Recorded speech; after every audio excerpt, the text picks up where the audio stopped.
Oh my god, I'm back and I'm here to explain circuits. Wow, so you know how circuits work? It's when you have like the power with the battery, and here's a basic one. It's a battery and it goes through a light switch and it turns on the light, and then it just goes around. But lights are technically resistors because they take up some of that energy. Now, these lights behind me are a terrible example of a series circuit because they are a parallel circuit. There's literally nothing in here that is a series circuit. Hold on. Okay, after that 2 minutes of looking, I've determined that I will use my remote as an example of a series circuit. So we have our batteries, right? And they have their funny little charges, as I said last time. It goes like up, it goes through it, does its things, and it goes back into it. Now, a light is a good example of a series circuit, but these lights aren't that, so we can't use them. But anyways, you know how circuits work. When they don't connect, they don't turn on. Wow. Okay. So we need to know how to do the math for this. And so resistance is measured in ohms.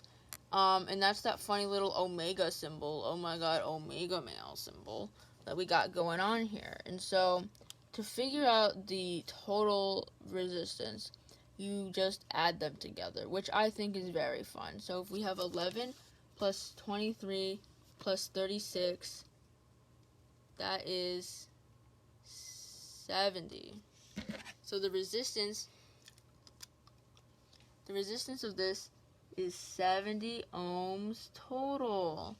Wow, that's great. And so there's no volts on this diagram because I just need to explain how you add them together to get the in the quiz or the thing. It's gonna be written as REQ. It's resistance equivalent. I think it's great name. But now we have volts, right? And so this is pretty much determining the current. So it's how fast, it's determining how fast it's going through the thing, right? So if there were no resistors on here, it would be going like just as fast as it can. But now that there's things slowing it down, we have to determine how fast that is. And so what we first do is we get the resistance equivalent. So in this case, we have 4 ohms up here and 6 ohms down here. 4 plus 6 is 10, so that's 10 ohms. And we have our funny little diagram up here, which is volts. And then I is for current, and then R is for resistance, which is measured in ohms. The current is measured in amps, by the way. And so we have 10 ohms, right? And we need to figure out amps. So with this little diagram, so if we need to figure out volts, we cover it up, and since these are on the same level, we like multiply them. But if we need to figure out like one of these, we divide them, right? Imagine it's easier if it's written out like. That's not an I. That's also not an I. I think it's better if it's written out like this rather than the triangle. Ignore the fact that I drew a T up here. I feel like it's better written out like this because you can better visualize the division symbol, but I don't know. So anyways, we have our volts. It's 3. And we have our ohms. So we divide them like this. Sorry, I'm really tired. So 3 divided by 10, which I don't know I do know. It's 0.3. That's how many amps it is. You see that? I apologize for explaining that very lethargically, but the point got through, and I'll probably speed it up because that was hell to sit through, okay?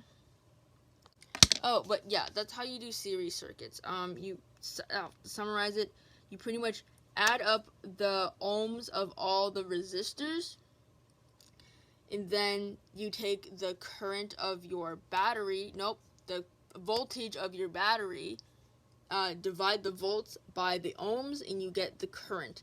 And so then to work backwards from that, so let's just say you have the ohms and the current, right?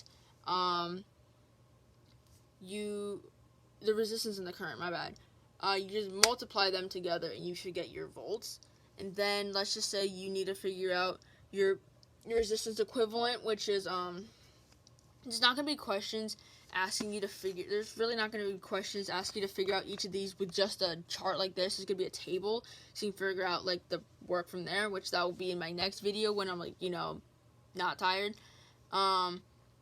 But there will be times where you have to like work from, like, you just won't have the ohms and the volts. You have to figure out the amps. You have to work backwards and whatnot. But if you're to figure out the ohms with only the amps and the volts, you would divide the volts by the amps, and you should get the resistance equivalent if you just have a chart like this. But a lot of the times they give you a table and you have to work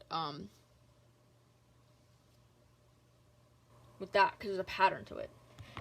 Okay, so here's how to do the chart thing that I was talking about.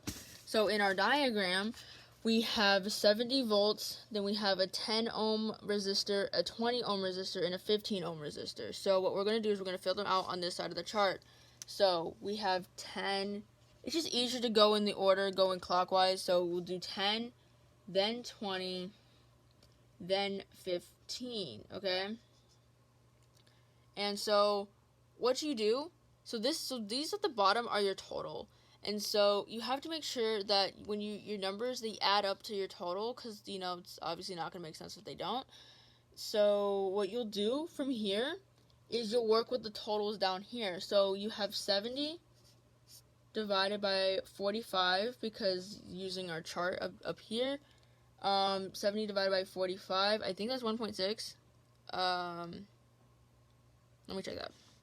Yeah, so it's actually 1.5555 repeating, but since it's 5, you round up. So we have our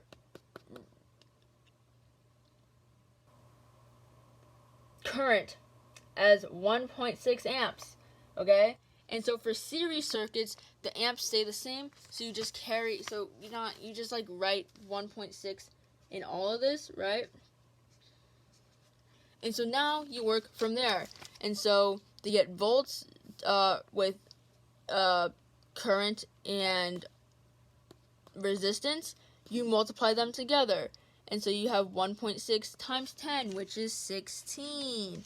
You have 20 times 1.6, which is 32. What's 15 times 0.16? I don't know. But you'd put it here, and that's how you fill out the chart, like working like reverse order stuff with series circuits. It is completely different for parallel circuits, but that's okay because we'll just power through. Okay, sorry. Yeah.